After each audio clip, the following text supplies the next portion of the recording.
ప్రముఖ దినపత్రిక the economic times అందించే అవార్డు ఈసారి ఏపీ సీఎం చంద్రబాబు నాయుడును వరించింది. ఏపీలో వ్యాపార అనుకూల విధానాల అమలు, పారిశ్రామిక సంస్కరణలు రాష్ట్రానికి పెద్ద ఎత్తున పెట్టుబడులు ఆకర్షిస్తున్నందుకు గాను business reformer of the year award ఇస్తున్నట్లు ఎకనామిక్ టైమ్స్ ప్రకటించింది.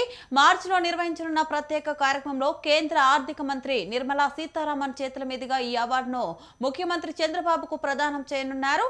ఈ అవార్డును దేశంలోని ప్రముఖ పారిశ్రామికవేత్తలు, ఆర్థిక నిపుణులు, న్యాయవేత్తలతో కూడిన అత్యున్నత స్థాయి జ్యూరీ ఎంపిక చేసింది. ఈసారి జ్యూరీలో Bharti group chairman Sunil Bharti Mittal, JSW group chairman Sajjan Jindal, Kotak Mahindra bank వ్యవస్థాపకులు ఉదయ్ కోటక్, నారాయణ హెల్త్ వ్యవస్థాపకులు డాక్టర్ దేవిశెట్టి, సీనియర్ న్యాయవాది Abhishek Manu Singhvi, Tata trust chairman Noel Tata వంటి ప్రముఖులు సభ్యులుగా ఉన్నారు.